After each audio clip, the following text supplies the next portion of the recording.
erratic ng ating vlogs the past days, but that's fine. So, the baby is sleeping and umalis si Omar ngayon kasi meron siyang meeting sa labas and meron siyang lunch. May lunch gathering sila ng Exalt sa CCF. So, ayan. You're going to have lunch with Matt Redman. So, nandito siya ngayon sa Pilipinas. And tomorrow, magkakaroon ng event. Actually, may event na today. I believe meron na today. Tapos, meron din, tomorrow is the worship night. Tama ba? Or tomorrow, pareho yung event. Basta, tomorrow there's a worship night at CCF Center. So, we will be watching. Yung parents ko, sila mommy and daddy, sila muna magbabantay sa mga bata, especially kay AL, para maka-attend kami ng event. So, actually, supposedly, hindi talaga kami attend doon kasi nga, alam ko naman ang mga anak ako ng April and everything. But since napaaga naman yung panganganak ko and naka-recover naman na ako, pwedeng maka-attend. Sayang din naman kasi yung opportunity, sobrang nakaka-bless yung mga ganong worship night. Because we've experienced that twice already. So, first one, umattend kami ng Hillsong concert sa Araneta. That was in 2018. Hillsong United. Tapos, sobrang yun talaga yung gustong-gusto kong umattend nun. Kasi baby Christian pa lang kami that time. Sobrang pinaghirapan ko yung pagkuha ng ticket. Sige, ikwento ko na rin sa inyo. Pero ibababa ko lang tong camera kasi ang bigat. So, noong 2018, nagpunta dito yung Hillsong United. Sobrang gusto ko manood. Kasi nga, baby Christian ako, ganyan. Siyempre, hindi pa ako nakakapanood ng ganong Christian or worship night. Hindi pa ako nakaka-attend. Apart from yung mga worship service sa CCF. So, I remember asking my sister to buy the tickets for us. And yung sister ko, yung ate ko, siya ay nasa Switzerland. So, dun kasi sila nakatira. So, nung pinurchase niya yung ticket ko for that night, hindi in-accept ng Ticketnet. I believe that's Ticketnet or Ticket World. Basta yung platform where you buy tickets. Nalimutan ko na kung ano. Hindi in-accept yung credit card niya. I think that was the night before the event na. Kasi talagang gusto kong manood. Wala kaming nakuhang, kaya hindi kami nakabili agad kasi ng tickets. Kasi nga medyo hindi rin kami sure if manonood ba kami, ganyan. So, the night before, nag-ask ako sa sister ko if, actually hindi, days before I asked my sister to buy the tickets for me. Tapos, binili niya yon a day before or 2 days before the event. Basta something like that. Medyo hindi ko na siya maalala yung detail. Basta binili niya, tinry niya akong bilhan. Pero nga hindi in-accept ng platform yung kanyang credit card. So, dapat daw within the Philippines lang yung bibili ng ticket. So, sobra akong parang devastated, frustrated talaga kung saan ako kukuha ng ticket kasi gusto ko talaga manood. What I did, nagpunta ako sa Facebook. Meron palang Facebook group, usually, na binubuo for mga ganyang mga concerts. So, I joined and then doon ako nakakita ng nagbibenta ng ticket. Tapos, kinuha ko yung ticket on the day itself, on the day of the concert. Tapos, yung amazing doon is this. Yung bibilin ko dapat na ticket, yung pinapabili ko sa sister ko, iba yung pwesto niya, syempre, sa ibang pwesto. I think parang upper box, something. Malayo siya sa stage. Hindi naman super layo, pero hindi siya rin malapit.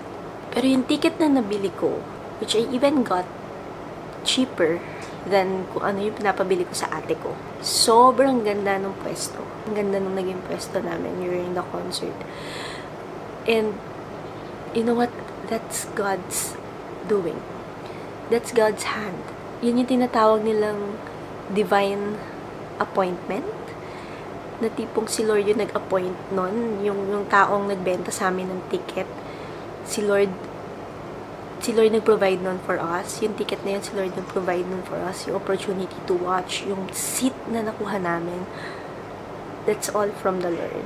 Amazing talaga. So, hindi ko talaga makakalimutan yun. Kasi, kumbaga, tayo minsan mga tao, we have this of course, we have goals, we have dreams, we want things, we want to achieve something, ganyan, di ba? And we think that's the best for us. Pero, if we wait for the perfect opportunity or for the opportunity from the Lord in God's time, and if it's God's will, we will get God's best. So, ang amazing lang. Wala lang, na-share ko lang, naalala ko lang siya. So anyway, tomorrow night, Matt Redman will have a worship night sa CCF. So, a-attend kami. And excited ako, hindi ko madadala yung camera kasi bawal ang camera, bawal ang mga recording devices. So, we'll just take videos using my phone and try ko mag-vlog doon. Although, hindi naman talaga ako nag-vlog in public. Pero I'll try to take videos and i-document yung araw. Yung magiging araw namin bukas. So, ayan. Another exciting thing is nakapag-post na ako ng vlog, guys. Yes. Finally. After 7 months, so after quite some time, there's a new vlog on my channel. That's the first vlog that I've filmed. Yun yung comeback vlog talaga. So, i-post ko na siya finally. And, ang share ko lang naman doon yung reason, yung prayer ko prior to vlogging and why I decided to resume vlogging again. So, if you have time, I will link it and go ahead and watch it para rin malaman nyo why I'm doing this all over again, why I'm restarting again, and hope you guys will be blessed. Anyway, side note, kita niyo yan? Actually, itong pwesto na to, dito ako natutulog ngayon since nanganak ako. Pero dati, kay Omar talaga ito na space. Dito talaga ako natutulog sa right side. But, since nga, nung nanganak ako, si Omar ang in charge sa night duty. Night duty siya, so siya yung katabi ng bassinet. And ako ay ako natutulog. But anyway, sobrang daming kalat. Hindi pa ako nakakapagligpit dyan. Ano lang tayo, realistic lang tayo, no? Hindi ko tatago sa inyo yung mga ganyang mga kalat-kalat kasi nga, sabi ko nga, diba, I'm just going with the flow. Kung ano yung pwede kong magawa in a day, yun yung ginagawa ko. Kung hindi siya kaya, that's fine. That's normal. Kasi hindi madali ang may newborn, may palaging, alam mo, meron kang, may maliit na taong kailangan mo laging tingnan, asikasuhin, di ba? So, kung meron sa inyo nanonood, if you're a new mom as well, or if you're pregnant and you're about to give birth pa lang, I just wanna encourage you or just wanna say na it's normal. Normal na sa first few months after giving birth na hindi sparkly clean ang bahay. Normal na meron kang hindi mga magagawa. Normal din naman frustrate ka. Kasi nga meron kang mga hindi nagagawa na gusto mong gawin. Normal lang yun, guys. Don't be too hard on yourself. Again, you've been through a lot. Your body has been through a lot. The fact na 9 months ka nagdala ng human being inside you, tapos ipinanganak mo siya, you went through either normal delivery yan, or nag-CS ka, na-operahan ka, yung katawan mo, it's been through a lot. So, you have to, take it easy. So, it's fine. It's completely normal. Hindi naman tayo lahat ay merong kasambahay, hindi lahat tayo merong, alam mo yan, financially able to get house help or a nanny or yaya para sa mga newborn natin, diba? Or sa iba nating anak. So, relax ka lang, mama. Normal lang yan. And, lilipas din yan. Believe me. Sabi nga, diba, the nights are long but the days are short. And as a mom of a 15-year-old, 14-year-old, and almost 7-year-old, well, almost 16, almost 15, technically rin. Almost 15 and almost 16, the teenagers, and an almost 7-year-old, and an almost 2-month-old. na baby. I'm here to tell you na totoo yun. Sobrang bilis lang ng panahon. Parang before, pagka minsan napapagod na ako kargahin si AL, parang iniisip ko lang din, okay lang yan. Kasi parang kailan lang si Ark yung karga ko eh. Tapos tingnan mo, mag-grade 1 na siya this school year. Mabilis talaga ang oras sa mga moms. So, relax lang tayo. Kaya natin to. We are made for this. Okay. Oh. Oy, wawa. Ay, nawawa. Yan.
Look who's awake. Hi, baby AL.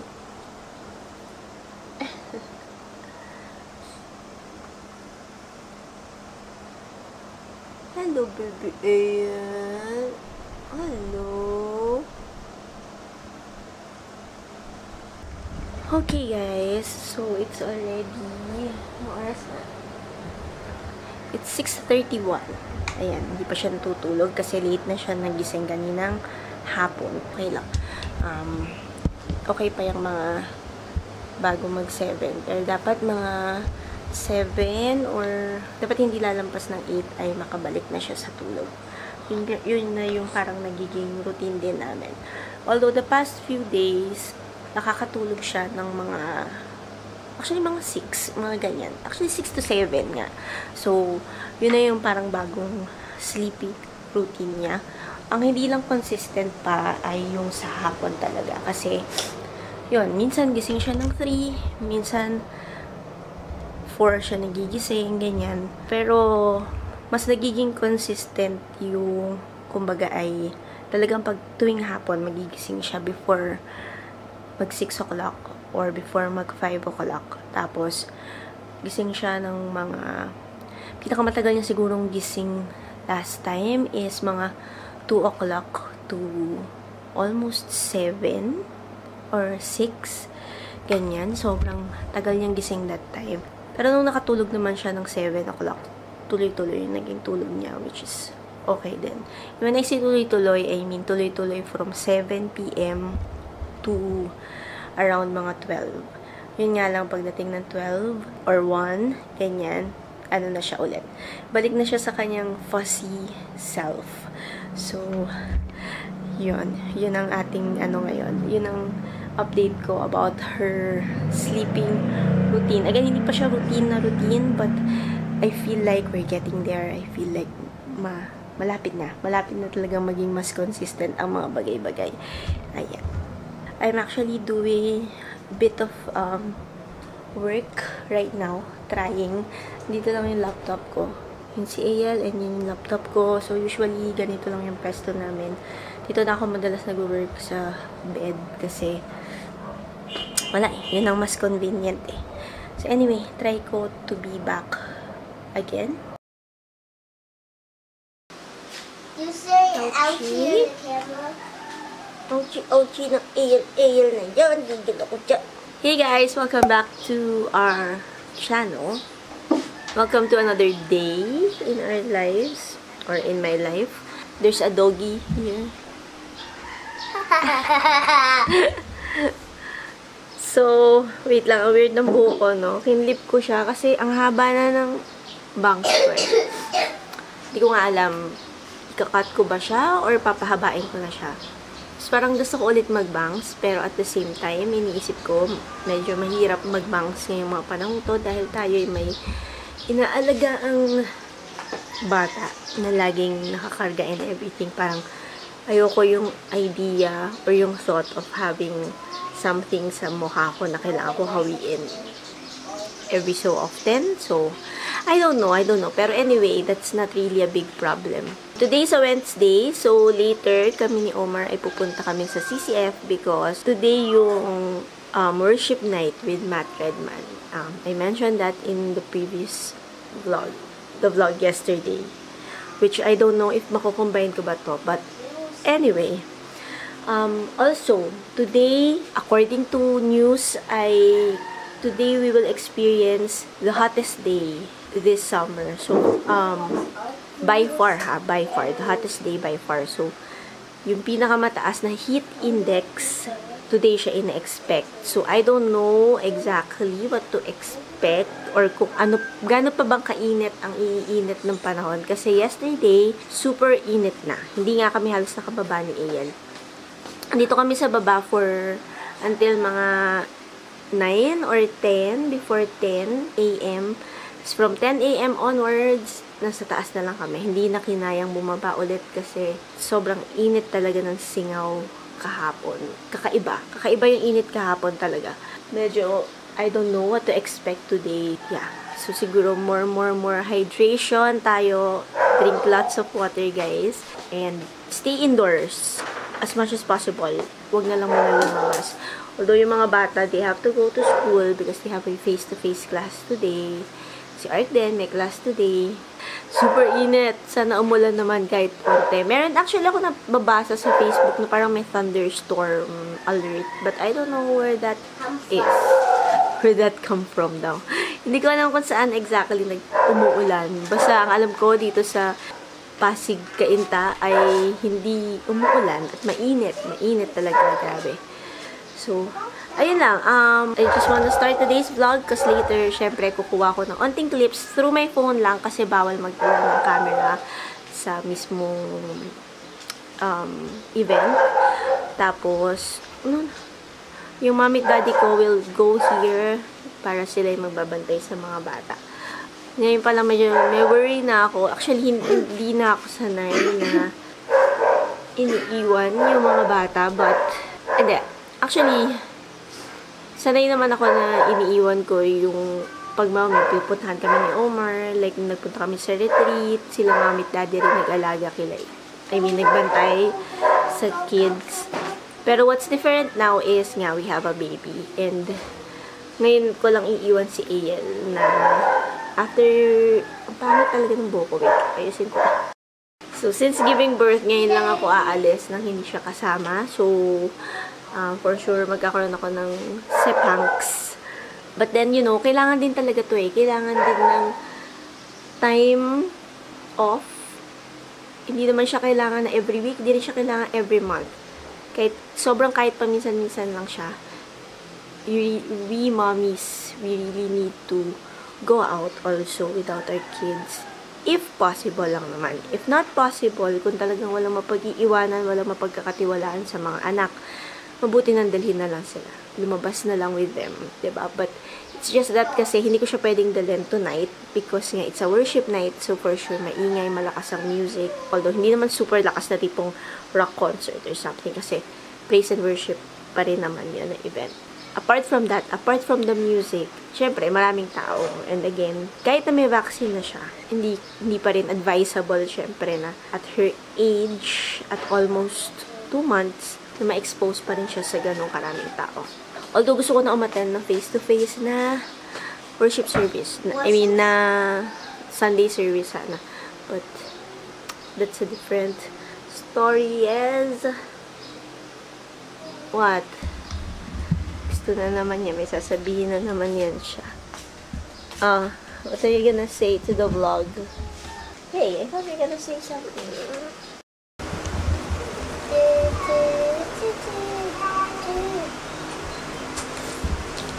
This looks nothing like...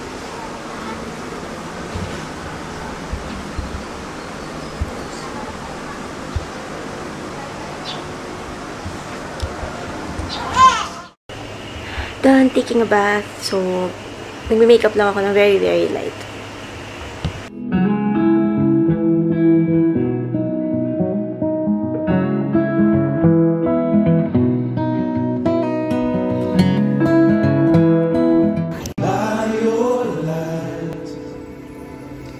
There is no greater truth but Christ. Outlasting seasons, unchanging through the ages. We sing of your timeless renown. On solid ground we will stand and won't be shaken. This reality resound. All lasting seasons are changing through the ages. We sing of your timeless renown. On solid ground we will stand and won't be shaken. To let this reality resound. All shadows fading by your light. There is no greater truth but Christ, our solid ground. Jesus Christ, our solid ground. Jesus Christ, our solid ground. Jesus Christ.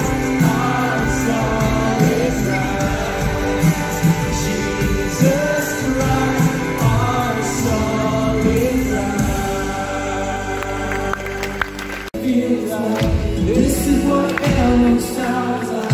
We praise you, we praise you. This is what living looks like. This is what freedom feels like. This is what heaven sounds like. We praise you, we praise you. This is what living looks like. This is what freedom feels like. This is what heaven sounds like. We praise you, we praise you. Oh, this is what living looks like. This is what freedom feels like. This is what heaven sounds like. We praise you, we praise you. We'll see you lay down every wall. We gotta watch those times fall. Sleeping not survivor, we praise you. We've got a refuge on our side, forever lifted high. With all creation right, God, we praise you. Oh, we praise you. Oh,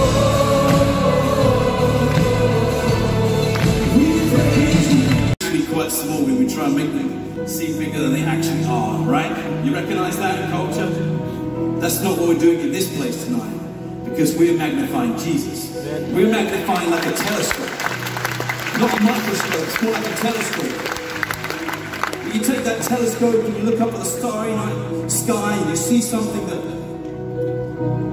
is huge and burning up beyond anything you could imagine in reality.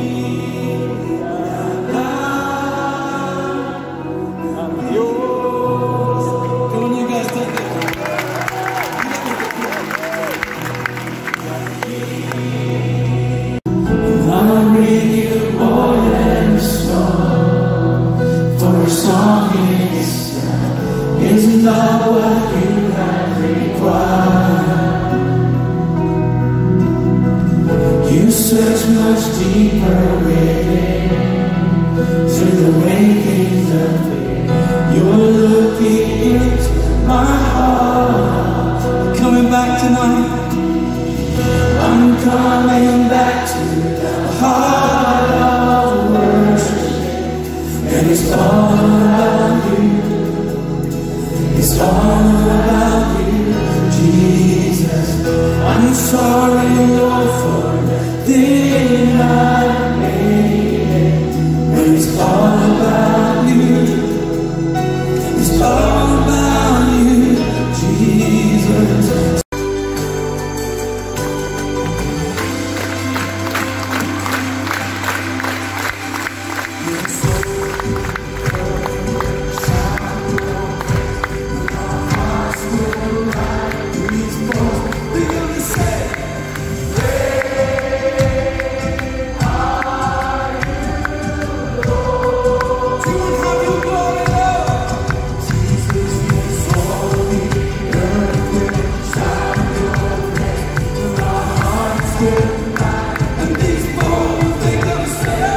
Bless the Lord.